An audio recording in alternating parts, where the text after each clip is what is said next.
kind of feel like Vincent Price here all of a sudden here, or the Crypt Keeper or something like that. You know?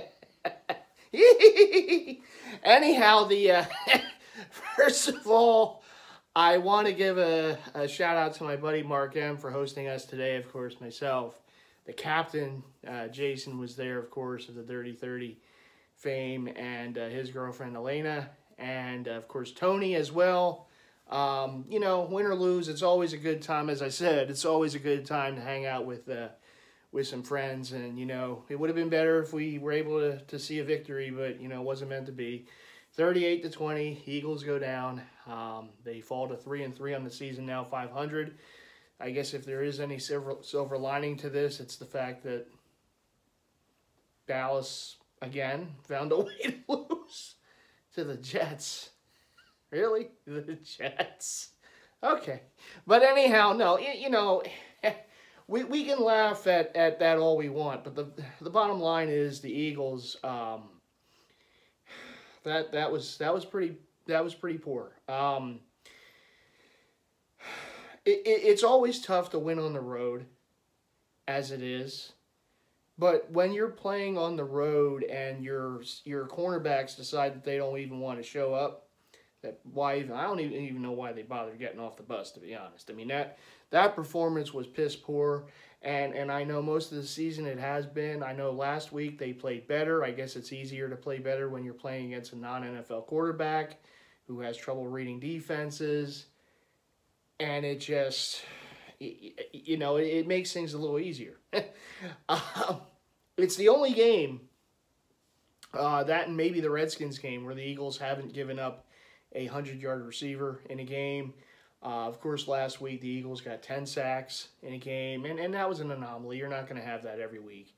But at the same time, that pressure on the quarterback, as poor as he was, still led to turnovers. They got 3 turnovers, 2 return touchdowns in the game, you know, and dominated from start to finish. Well, tonight, this afternoon in Minnesota, you know, you are going up against, and you know, whatever Kirk Cousins' past is, what it is, not winning big games and trouble against teams above 500 and everything, and particularly late in the season. But he's still a decent NFL quarterback. You're playing in their building, and the tone was set right off the bat. The tone was set right from the start with the Vikings after the kickoff, the opening kickoff. They go on a 7.5-minute drive and score a touchdown. Adam Thielen, you know, a nice catch by him, and it was a good play. I don't think the coverage was horrible in that play, but at the same time, you know, it's Sidney Jones getting beat on a play again. And let's call a spade here. I'm going to call it out. Sidney Jones is a bust. He was a bust as a pick. I mean, yes, they should have gotten one of those running backs instead of Sidney Jones at the time, Alvin Kamara or Dalvin Cook or one of those guys who was available. They could have had, but no, they went with Sidney Jones. And, I mean, look, I mean, is what it is. Nothing you can do about it now. It was a big snafu. It was a gaffe by, you know, by Howie and Joe Douglas at the time too. But again, the fact is that Sidney Jones is you know, I mean, call it as it is, he's a bust. The fact is that, you know, Rasul Douglas out there isn't that much better. The fact is that, you know, and I don't care, honestly, that they're getting Jalen Mills back, you know, when they get Ronald Darby back, when they get Avonte Maddox back, because they're not that much better than what we have out there now. And I get it. The fact of the matter is that, can it be much worse than what we saw tonight, right? Will it be marginally better, perhaps? But they're still not great. I mean, we remember most of the season with Darby out there, he was getting burned play after play. Maddox got burned time after time against Aaron Rodgers and the Packers some weeks ago. Jalen Mills, even though we haven't seen him this season, he's the king of getting burned on double moves. How much better is it going to be with these guys out there? And again, I remind about the cautionary tale of the Phillies. These past 2 seasons, they had a glaring need, and their ownership, and I mean, the front office, I should say, the GM, the president, decided that, you know, well, you know, if we don't, we don't. And they come out and they don't address the glaring need, which was starting pitching, which was getting some help, you know, with depth on the roster, getting that starting pitching, get better front line starting pitching outside Aaron Nola. And what happened the last 2 seasons? They fell apart. They didn't make the playoffs when they could have made the playoffs both seasons, even as a wild card, but you could have made the playoffs. And not for nothing, every now and then wild cards make noise in the playoffs, as we're seeing here. Okay, the Nationals, a couple wins away from going to the World Series, and I understand they have great pitching roster there, from the Scherzers down to the Anibal Sanchez playing really well in the postseason. But at the same time, they have starting pitching. But they got starting pitching, okay? The Phillies decided not to, and it's been a glaring need of theirs the past few seasons, and they did nothing to try to fix the problem. And both seasons, they fell apart, and now, of course, Gabe Kapler out. Now, I'm not the biggest of Gabe Kapler fans. I think it was needed for him to be gone. I also think it's needed for McPhail and Clintack to be gone, and until they're gone, I don't know if the Phillies are really going to do anything in the coming season or seasons, and however long this goes on with them here. But at the same time, they had chances to improve the team, and they didn't. And I know it's not easy to make trades. I know it takes 2 to tango and everything that comes with that. But Howie, this is on you. You have a glaring need on this team in the secondary, in the cornerback position. And they can spin the yarn all they want about, oh, well, we're getting guys back. Those guys you're getting back aren't much better than the guys that are on the field right now. And if you have a chance to go out and get Jalen Ramsey, who again didn't play today, and the Jaguars are trying to fortify themselves and say, no, he's going to be here, he's going to be ours, he's going to be ours. He's a free agent to be after the season. So at some point, they're going to have to blink. And when that happens, Howie better damn well get it done to get Jalen Ramsey here. And if you're not going to get Jalen Ramsey, I know the Broncos have now won 2 straight, but you got Chris Harris Jr. out there, you got Patrick Peterson out there. There are players out there who can help this secondary. And it's on Howie to do it. He's got to get it done. And we're all looking right at Howie, because we all see the problems on this team, and we know that they see the problems on this team. Need to get it done. I will say this, though. I will say this.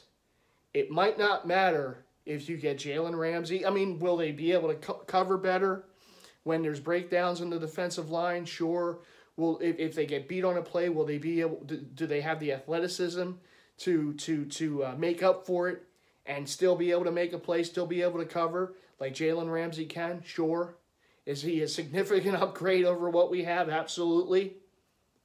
The puppet here might be a significant upgrade over what we have right now. I don't know. But what I do understand is that we can talk about the secondary, and it is piss poor. It is bad. These corners, I mean, look, not for nothing, and I know, and I said this going into this game, that Thielen and Diggs, they're big-time receivers, and it worries me because of this secondary. And even though Kirk Cousins isn't exactly, Aaron Rodgers out there, we damn well looked it tonight, okay? And part of that reason was because of the secondary, but part of that reason was because not getting enough pressure on the quarterback. And that's been one of the biggest problems. We all look at the corners, and when they get burned left and right, we all make a big fuss about it, and rightfully so. But the pressure not getting there. This team, I know and it's inflated now because they got the 10 sacks last week against the Jets. This team, all season long, has had problems getting sustained pressure against the quarterbacks, okay? And when you don't get pressure against an opposing quarterback, what's going to happen? They're going to pick you apart. Because even the best of secondaries can only cover for so long. If you're giving the opposing quarterback time and time and time again to make plays, they're going to make them. And a lot of those throws today by Cousins were deep passes. That means he had to have time to make those passes, for those plays to develop downfield, and for him to have the time to make the throw. Okay, time and time again, this D-line did not win at the point of attack, to the point that the Vikings had one of their better offensive linemen, out of the game, and they still couldn't take advantage of it. And that offensive lineman left early in the game, and they still couldn't take advantage of it. Cousins had all day to make those plays. And we've seen it all season, besides the second half of the game against Washington and against the Jets. Okay, we've seen we've seen it just about all season. Whether it's Matt Ryan, whether it's Matt Stafford, whether it's Kirk Cousins, whoever it is in these games, Aaron Rodgers, of course, in all these games, win or lose, besides the Jets game, the opposing quarterback has made plays. They have had time to make plays because the defensive line is getting there, and I know they've had some injuries. I get that. But at the same time, there's just not enough pressure, particularly from the defensive ends. Not enough pressure. And again, that falls on Howie. Howie made the decision this offseason to trade Michael Bennett. And whether he was a great locker room guy or not, he was a productive player for this team in the second half of the season when they needed him this team to play the most. That's what they did, and he had a really good second half of the season and into the playoffs. And then Howie just decides to trade him to the Patriots of all teams. For what reason, I don't know, besides maybe he wasn't a good locker room guy. Well, okay, if you're going to do that, you have to replace him. And don't give me Vinny Curry. Oh, Vinny Curry's going to replace that. He's going to get that, he's going to get the sacks that we lose now with Michael Bennett being gone. No. Have you even heard Vinny Curry's name for most of these games when he's in there? No.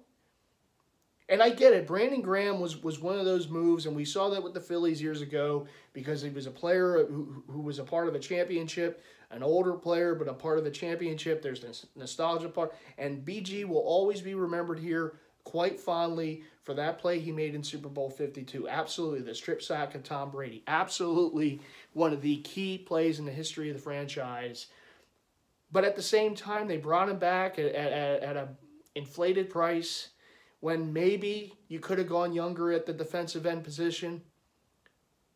And again, I will always have high praise for Brandon Graham and what he meant for this franchise. And if they would have lost him this offseason, I would have understood it because there is a time where you got to start getting younger in certain positions. And defensive end is certainly a position where you got to get younger at because that quick first step just isn't there. And when you don't have that, that favors the offensive line. And I don't think he's had a horrible season, but there's been games where he's been missing. And tonight was one of those games. Good against the run. And look, I mean, I look at it this way. Dalvin Cook didn't have a great game today, and the Vikings put up 38 points. Most of those points were put up in the air with Kirk Cousins. You got to think about that. This is an offense in Minnesota all season long that really has been more about running the ball. In all their games, they have not. Now I know they had some success last week, the Giants defense, though, In the Meadowlands, they had success to the point that their receivers are complaining. Diggs was complaining some weeks ago. He's not getting the ball. Thielen was complaining. And that's Kirk Cousins throwing the ball. So all of a sudden, here we are tonight, and Kirk Cousins is looking like the greatest quarterback in the world. A, because the defensive line is not getting any push and any pressure on him. And B, because the secondary can't cover anything. I mean, those receivers are running free the entire game. The entire game. And even to the point where the Eagles are starting to get back into it, here we go again on a drive where you have to stop the Vikings. They get right down the field and score a touchdown. Boom, just like that. Momentum gone. Look, this was a bad game all around. When you lose 38-20, there's not much praise that you can put. Okay? Yes. There was mistakes by the coaching staff. There was mistakes by Doug Peterson. Why in the world are you trying a fake field goal? Take the points. Why are you trying a fake field goal? Even if you converted it, it wouldn't have been a touchdown, and you have very little time left in the first half. What in the world are you trying to do there? Okay, I applaud Doug Peterson for being an aggressive coach. I think that's a good thing, but at the same time, it's to the detriment. And right there was not the time to do the fake field goal. Okay, but it happened. He didn't challenge a few things. I will say this. I know there was that blatant PI that wasn't called on the Vikings on the Nelson Aguilar play, whether around the 5-yard line or whatever that was. And that was a key play at that point. That was a key non-call. But I will say this, and I said this talking to the group there watching the game today. To me, the referees in this league are some of the worst that I have seen in a number of years. I mean, it's bad. And it's been bad the past few years, but this year it's beyond atrocious. And to me, these referees, to me, it's a conspiracy with these referees. Because that rule was put in that coaches can now challenge these non-pass interference calls. Referees don't want to look bad, okay? They don't want to look bad for them. They don't want to look bad for their union, okay? So what are they doing? They're all getting together. They are not going to overrule just about any of these calls, no matter how blatant it is, because it makes them look bad that they missed the call, okay? So how many of these challenges get turned into pass interferences in any game? Not just tonight, but in any game. The referees are not going to call it pass interference no matter what. You can challenge it all you want. They're still going to find a way to say it's not pass interference because they don't want to look bad. And see, it's a bad thing, and it does stem back to that big non-call in the championship game last year in the NFC in New Orleans. But at the same time, they don't want to look bad. So you can challenge it. You can say, look at that. That's pass interference. And it clearly is. Anyone can see that it is. But even though it's being challenged, I don't even know why they even bother taking the time to go and look at the thing, because they know they're going to say, no, it's not. No, it's not. We didn't miss anything. We're good. So Doug Peterson, should he have challenged that? Absolutely. Would he have won that challenge? No, because the referees are not going to make themselves look bad. That's just, and this is just me, okay? I'm saying this. I just think it's a conspiracy with these referees, that even though you can challenge the play, they're still not going to call it a pass interference because it's on them. Why would they want to correct themselves? So that's what it is. It was a blatant non-call. Would it have made the difference in the game? 38-20, probably not. But it was a horrible non-call. But Doug Peterson not challenging it, I can't blame him too much because Doug sees what's going on in these other games too. Why would he want to lose a challenge at that point? But I will say this, he missed one. There was a play, I forget the receiver's name on the Vikings. It wasn't Thielen, I don't believe, and it wasn't Cooks. It was one of their other receivers. Made a big catch on a third down play. The ball was on the ground. Now, it was close, but it was an incomplete pass, and Doug didn't challenge it. And usually Doug's good with challenging these things. Sometimes he'll challenge things just for a yard or two. So the fact that he wouldn't challenge that was a little alarming to me at that point. You know, and it wasn't even like the Vikings hurried up and tried to get another playoff right after that. There was still time where Doug could have been told that. Now, again, this doesn't all go to Doug because there's spotters up in the, the coaches, booths upstairs that relay it down here that this should be called. This should be, this should be flagged. This should be challenged. So it was a bad job all around by the spotters, by Doug not making the call. Just a bad job. Like I said, no one's without blame tonight in this 38-20 loss. Okay, no one's without blame. Okay, so bad job by Doug on different situations. Carson, did he have a horrendous game? No. What did he have? Like 308 yards, 2 touchdowns, 1 pick, late. Was it a horrible game for Carson? No. Was it a great game for Carson? No. Did he miss some throws? Yeah. I will say this, if Deshaun Jackson's on the team, that bomb touchdown to Nelson Aguilar wouldn't basically alligator armed, okay? That's a touchdown to Deshaun if he's in the game, okay? Because no one reads the ball in the air better than Deshaun Jackson. I mean, hell, even that pass interference may have been called if Deshaun's on the field. Or maybe even he makes the catch in that situation. Because Deshaun, that's one of the things he's gifted at reading a ball in the air. And if he's on the field, the play that Nelson wouldn't extend for, Deshaun's going in for a touchdown. A la how Stephon Diggs did today. I mean, that's Deshaun Jackson all day long. That's a touchdown. Will it help for them to get Deshaun Jackson back, hopefully next week against Dallas? I think so. It is the element missing in this offense. There is no deep threat. I don't consider Nelson Aguilar a deep threat. I'm afraid with him. I'm surprised, I should say, when he catches balls, because usually he just he does the exact opposite. But would Deshaun Jackson help things? Certainly. But I will say this: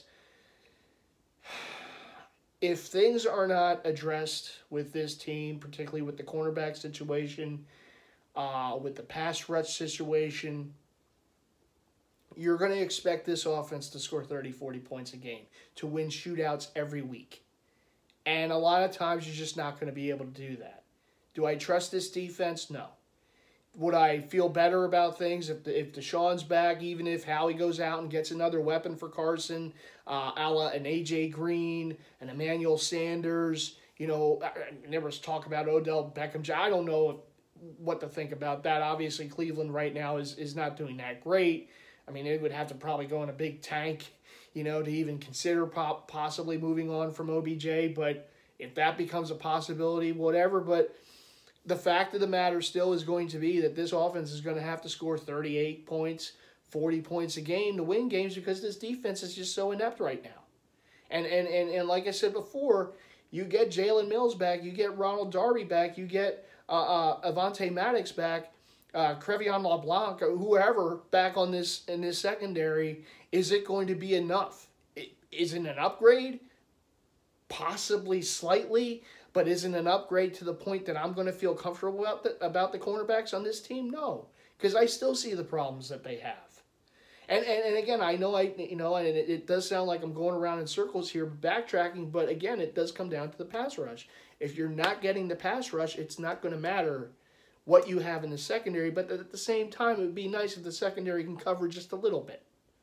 Just a little bit. It was eye-popping how open these Viking receivers were all game long. Not just here and there, all game long.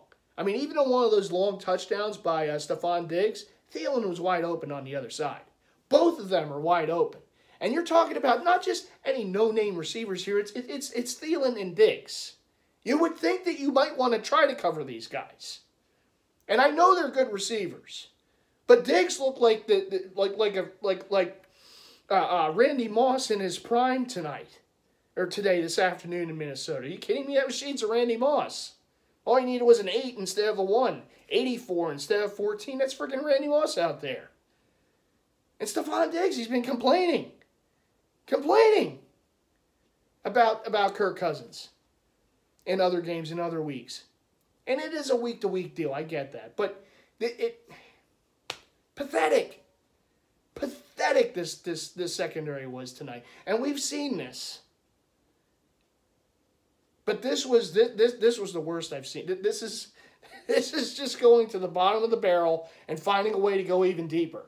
Cutting the hole out of the bottom of the barrel, drilling through the floor, and going down even more. I mean, that was as bad as this was. Horrible. Horrible job. Offense made mistakes too. Like I said, no one is without blame. No one's without blame. Coaching staff, players, front office. No one's without blame.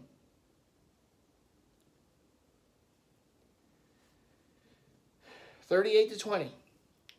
Since the NFC title game, the Eagles now 0-2 against the Vikings. Since that, I'm sure Viking fans are happy about that. But, so congrats to the Viking fans. You guys won a big game tonight. Okay, it was a big game for you. You won. You put up 38 the way the Eagles put up 38 on you in the NFC title. Now, we got 20. Okay, you only got 7 in that game, but we got, 20. But, all right. Congratulations. Still don't have a banner up there, but congratulations. There's still something missing. And with Kirk Cousins as good as he looked tonight, it's still going to be missing. I kind of wish we played him in December.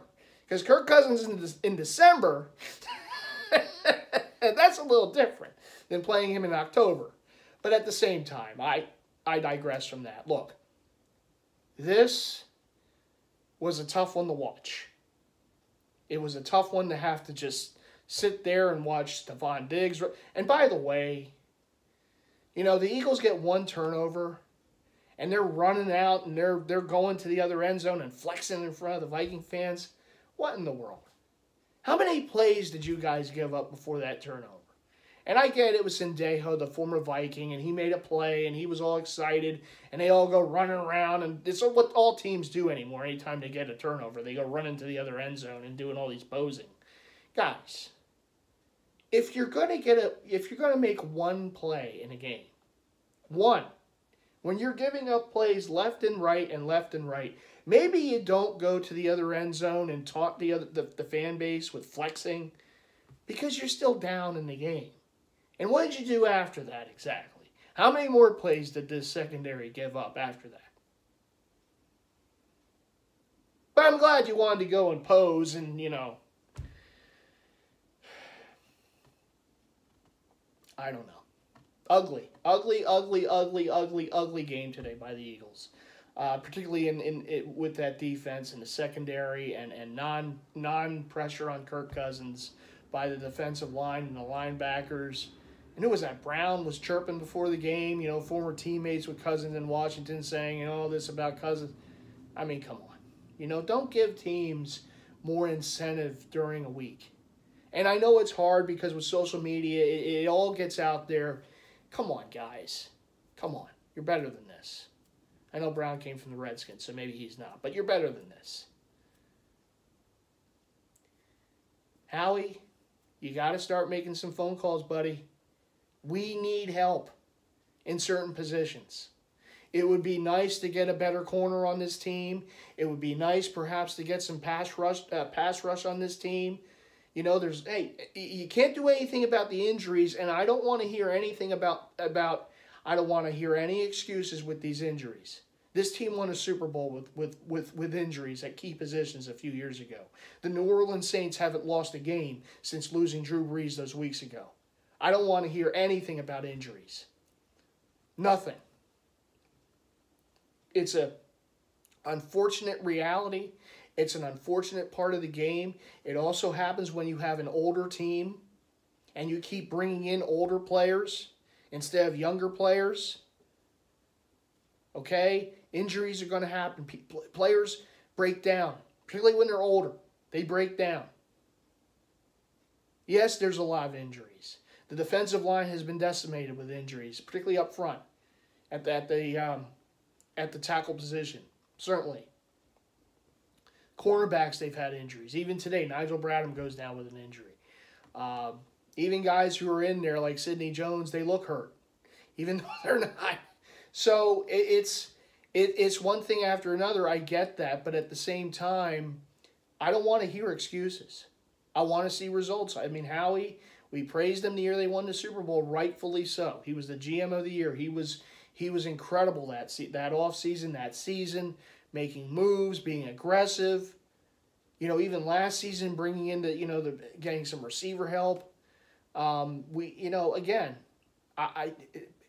the onus is on Howie, and again, that cautionary tale with the Phillies, seeing glaring needs, needing to fill them and not doing so. And I'm not saying he won't. Okay, we still have some weeks to go here before the trade deadline and whatnot, but get it done. Get it done. Make some trades, make things happen, address the needs that this team has, whether it's the cornerback, like I said, pass rush, receiver. I would even go receiver. I would even still bring in a receiver even if Djax comes back as an insurance blanket because of Nelson Aguilar.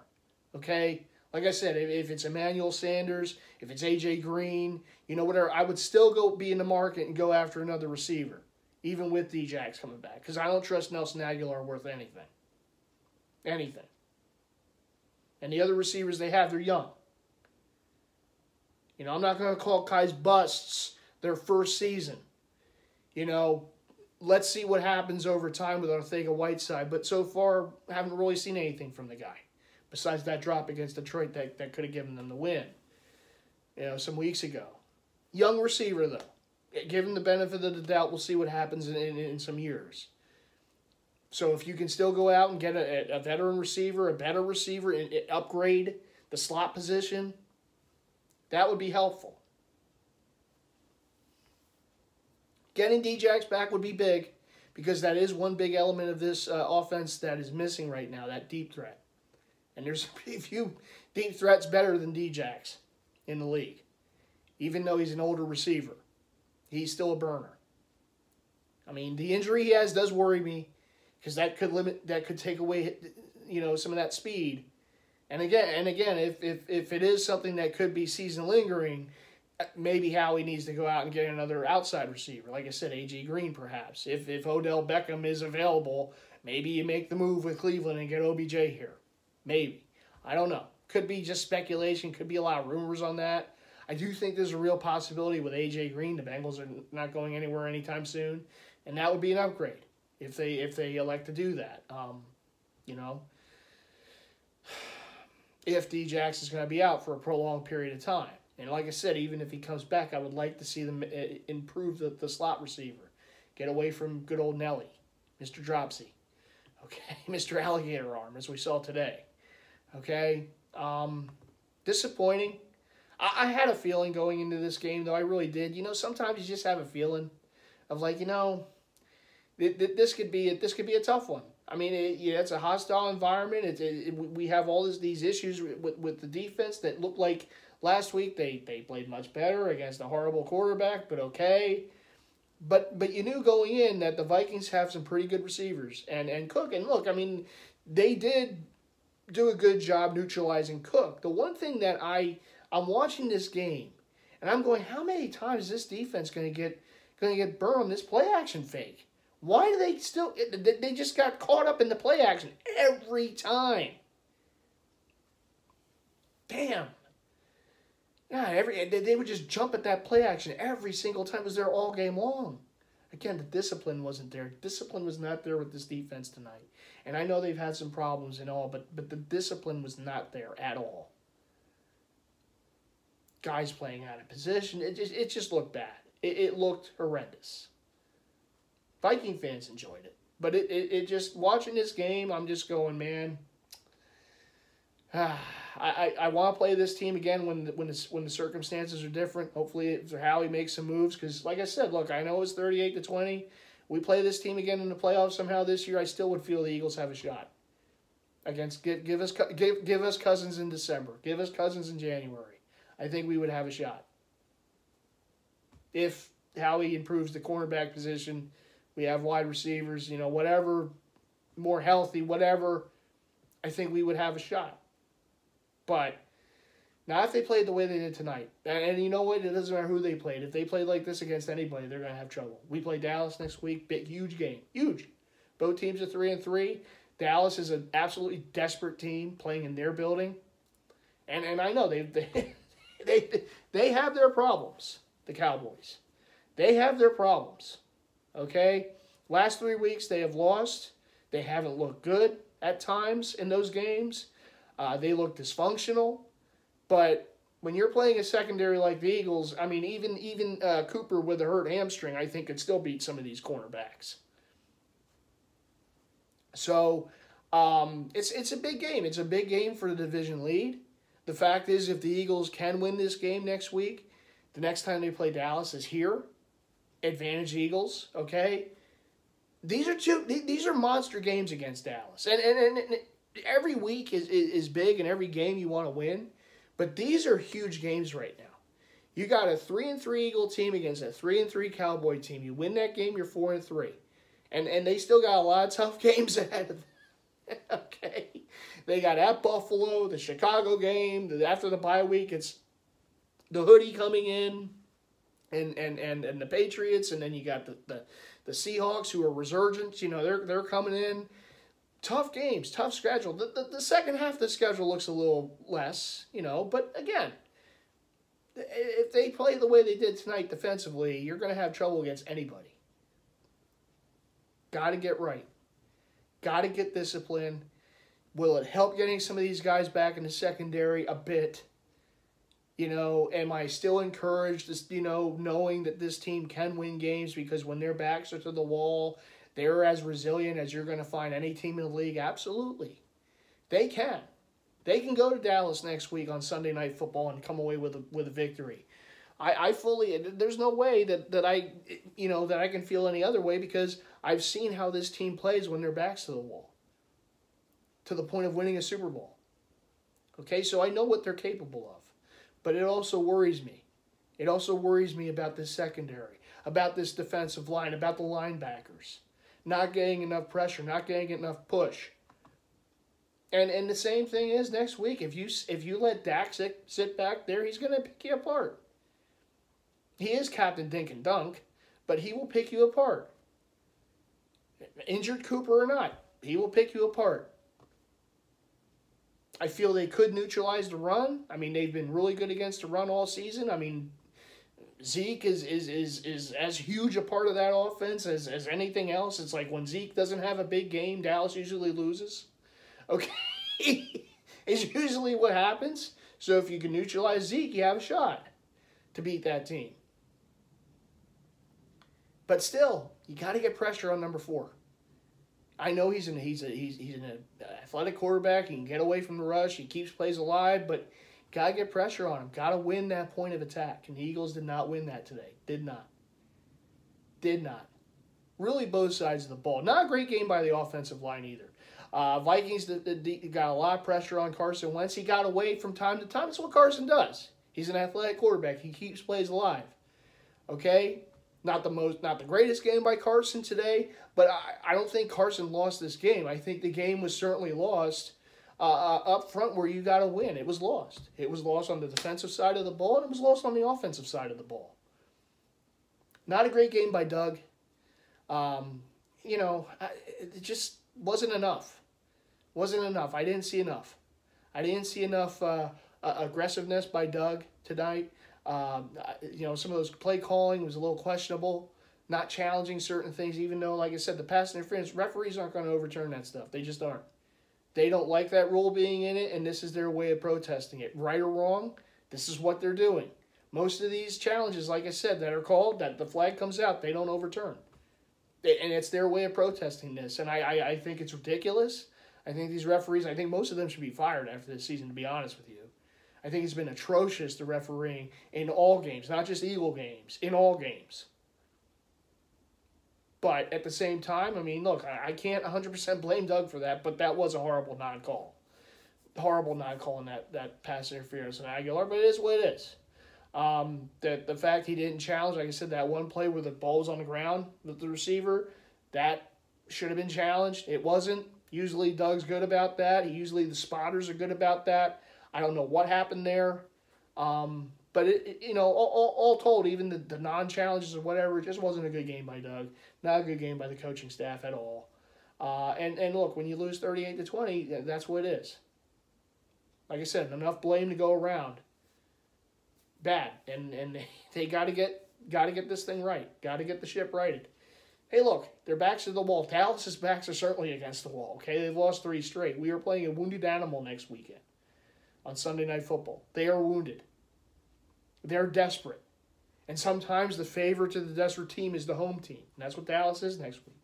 I don't think it's an overly great home field advantage for them there in the Jerry world. I really don't. I think there'll be a lot of Eagle fans there and whatnot.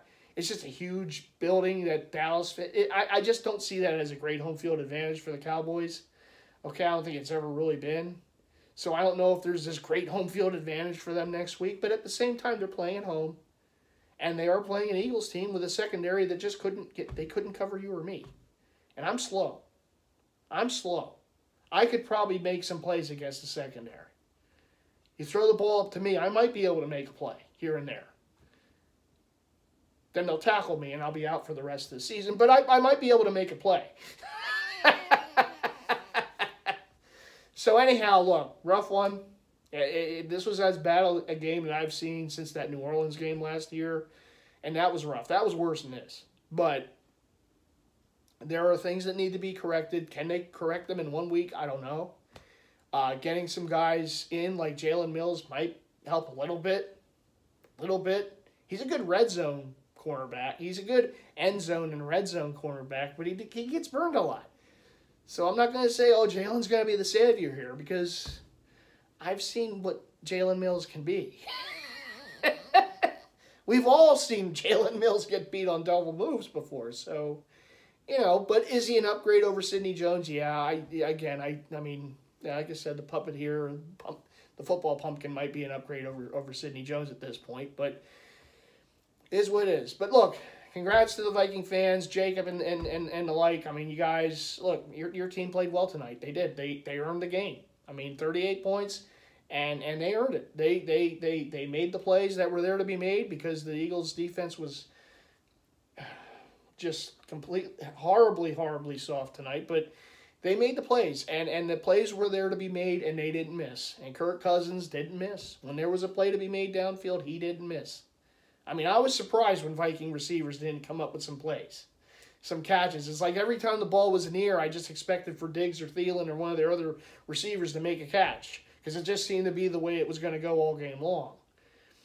You know, and look, to the Eagles' credit, they made a comeback in the game. They were getting back into the game, but then again, you know, then the Vikings just start making plays, and that was it.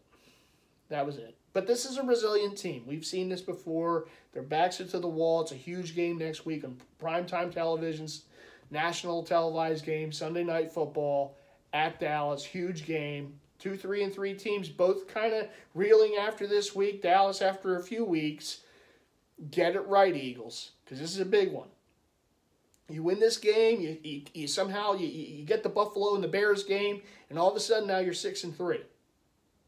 Going into a bye week with 2 monster games after that, New England and Seattle at home at least, but 2 huge ones after that. Get it right. Find a way. I saw what they did against Green Bay some weeks ago. Find a way against Dallas this Sunday night. Get back in the win column. Festive isn't here because Festive doesn't, you know. Festive saw the Halloween stuff around and said no. That's not how Festive rolls. No. All right, everyone. Well, again, shout out to my buddy Mark M for hosting the game today. Wish it was a better game, but it was a great time, and he did a great job as a host. Shout out to the captain and to his girlfriend, and also to Tony. Great time as well. Tony, look forward to you hosting the game against Chicago some weeks from now. We're all just taking turns here, you know. So I'm going to host one, later in the season and whatnot. But anyhow, that's going to do it for this vid and for Week 6. Eagles take it on the chin, 38-20 against Minnesota. Nothing you can do about it. Is what it is. Was one of those games. Let's get better. Let's get back on the winning ways on Sunday Night Football next week against Dallas. At least it did my heart good. They lost to the Jets. Okay, we end on a good note. All right, take care, everyone. Bye. Go Birds! Come on, get better.